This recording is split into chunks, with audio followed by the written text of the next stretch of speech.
Hello दोस्तों, नमस्कार। आपका आपके YouTube channel railway real news में स्वागत करता हूँ। 2026 में आज हम 5वें महीने में प्रवेश कर गए हैं। आज 1 तारीख है और इन 5 महीनों में हमने ऐसा क्या नहीं जो देखा नहीं।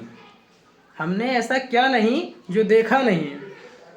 रसिया यूक्रेन चल ही रहा था, इजराइल ईरान अमेरिका युद्ध चल ही रहा था। बचा कुचा राघव चड्ढा जी 7 सांसद लेके बीजेपी में चले गए। दूसरी बात जो हम लोगों के लिए थी उसमें कोर्ट केस चल रहा है, 5 को रिजल्ट आना है, क्या हो रहा है पता नहीं। और हमारे इसी बीच हमारे माननीय सम्माननीय आदरणीय राकेश यादव सर, हम भी उन्हीं के स्टूडेंट हैं। आज हम जो मैथ में इतना अच्छा स्कोर किए हैं उन्हीं से पढ़ कर किए हैं। पर राकेश यादव सर थोड़ा सा हमको लग रहा है कि कोई उनको जो है मिसअंडरस्टैंडिंग हुई या कोई उन्हें जो है गलत जानकारी दी, क्योंकि राकेश यादव सर बिना एनालिसिस किए इतनी जल्दबाजी में वीडियो नहीं बनाते हैं। परंतु ये रहा कि जो है उन्होंने जल्दबाजी में मिसअंडरस्टैंडिंग और मिस इन्फॉर्मेशन की वजह से एक वीडियो बना दी है, जो काफ़ी मेरे पास आया। मैं उन्हीं का स्टूडेंट हूँ, क्योंकि वो मेरे सम्मानीय आदरणीय बहुत, वो रेलवे के मसीहा हैं एक तरफ से। जब हमारी आवाज़ कोई नहीं उठाता है तब वो हमारे राकेश सर आवाज़ उठाते हैं और आवाज़ बनते हैं। आज जो ओल्ड सीसी हैं सर ने उन्हें उन पर बात किया कि जो है 80% का रिजल्ट रेलवे में 100%, अगर 100 वैकेंसी आई तो 20% एक्ट अप्रेंटिस को जाती हैं और 80 रेलवे को जाती हैं, वो ओपन कैटेगरी में जाती हैं। तो सर थोड़ा यहाँ पे मिस गाइड हो गया, क्योंकि सर रेलवे में जो रेलवे हम लोग आप लोगों के साथ या ये पब्लिश ही नहीं करता कितना हमको देना है। वो रिजर्वेशन देता है, 20% एक्ट अप्रेंटिस को दे देता है और 20% एक्स सर्विसमैन को देता है, 4% पीडब्ल्यूडी को देता है। तो यानी 44% अलग निकल गया, बचा हमारा कितना 56% वैकेंसी। तो ओपन वालों के लिए 56% वैकेंसी सर आती हैं। ये एक काले पर्दे के पीछे की एक सच्चाई है, जबकि ओपन वाला बच्चा यही जानता कि हमारे लिए 80% सीटें हैं। दूसरी बात सर, जो आप बोले कि एक्ट अप्रेंटिस रेलवे से होता है, तो सर रेलवे से जो एक्ट अप्रेंटिस होता है वो 20% जो रिजर्वेशन मिलता है 2022 के पहले की बात है सर। 2022 के पहले यह होता था कि आप सीबीटी के आधार पे लेंगे, तो उसमें सीबीटी ये होता था, जो एक्ट अप्रेंटिस हम लोग अप्रेंटिस करते थे रेलवे से, उसमें से सीबीटी पर होता था। तो जब सीबीटी एग्जाम हमारा होता था तो रेलवे के जो ऑफिसर होते, जैसे सर एसएससी हो गया, जेई हो गया, अप्रेंटिस वालों को इन्हीं के अंडर में दिया जाता है। तो वो लोग काम कम करवाते थे और पढ़ने का मौका देते थे। पर 2022 के बाद, जब 2022 के बाद धीरे धीरे डीजीटी ने रूल चेंज किया, डीजीटी ने 2022 में जब रूल चेंज किया, इसके बाद उन्होंने कहा कि हम प्रैक्टिकल मार्क पे देंगे, आपको प्रैक्टिकल होगा, आपके जो सीनियर अधिकारी हैं वो प्रैक्टिकल बेस पे आपको नंबर देंगे। तब रेलवे के जो प्रैक्टिकल अधिकारी होते, जो अधिकारी हैं, जेई हैं, एसएससी हैं, जो भी हैं ओवरऑल, तो सर हम लोग को इतना काम करवाते थे 10 बजे से 5 बजे तक शाम को, 7,000 रुपये में सर ऐसा ऐसा जोखिम काम करवाते थे कि पूछो ना। ऐसा कोई काम नहीं कि जो हम लोगों ने किया नहीं था। शाम को 10 बजे जाते थे, 5 बजे छूटते थे।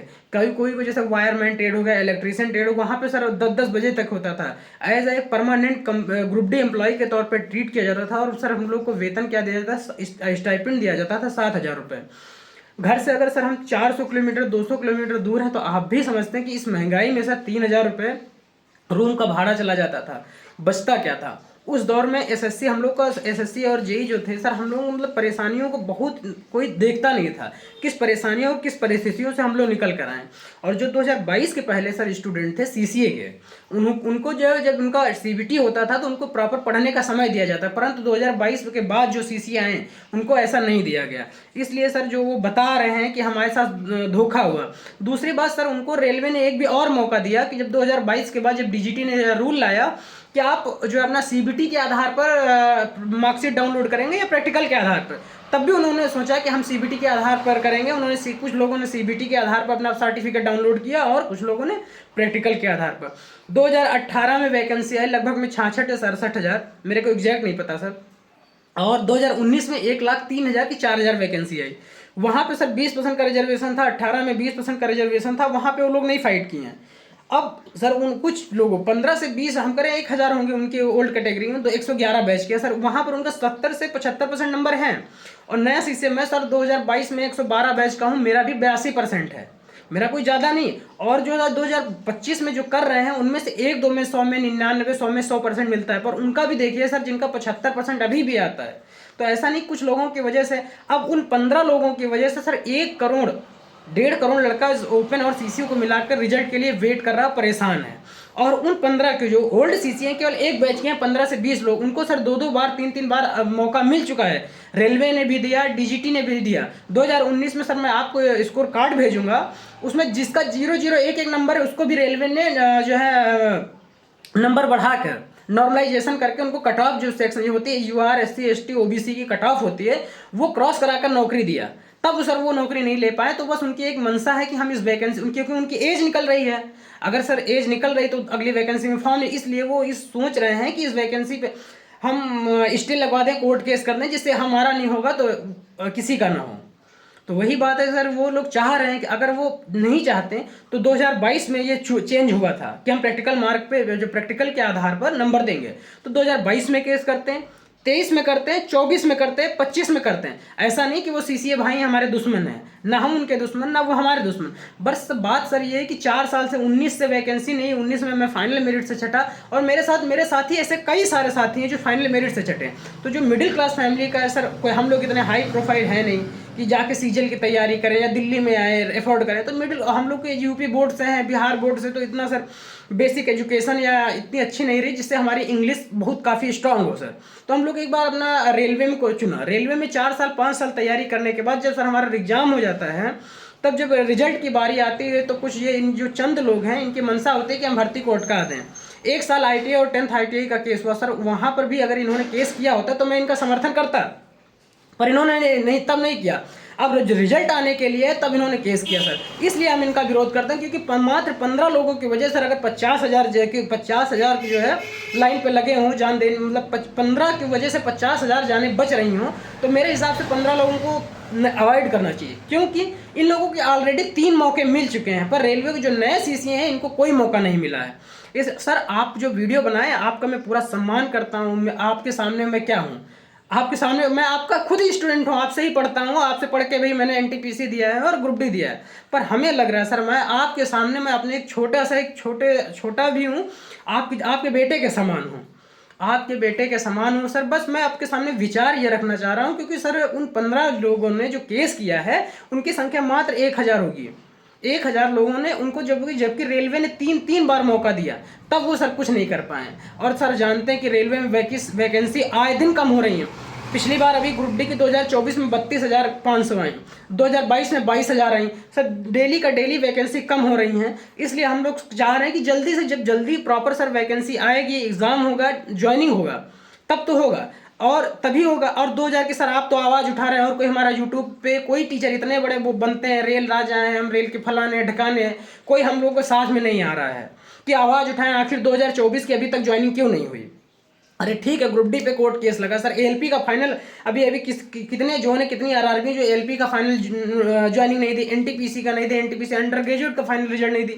वही बच्चा सर हर एग्जाम में बैठता है तो कट ऑफ बढ़ाता है और वो सीट भी बेकार होती है। इसलिए सर आप आवाज़ उठाएं, हम आपके साथ हैं। पर सर प्लीज़ एक बार जो CCA का सर, हम न्यू CCA हैं, हम लोग के बारे में सोचिए। ऐसा नहीं कि सर आपके जो नए कुछ ही स्टूडेंट हैं उनको सर रेलवे ने ऑलरेडी 3 बार मौका दिया और उनके जो नंबर कम है, उनको इतना तैयारी का टाइम था।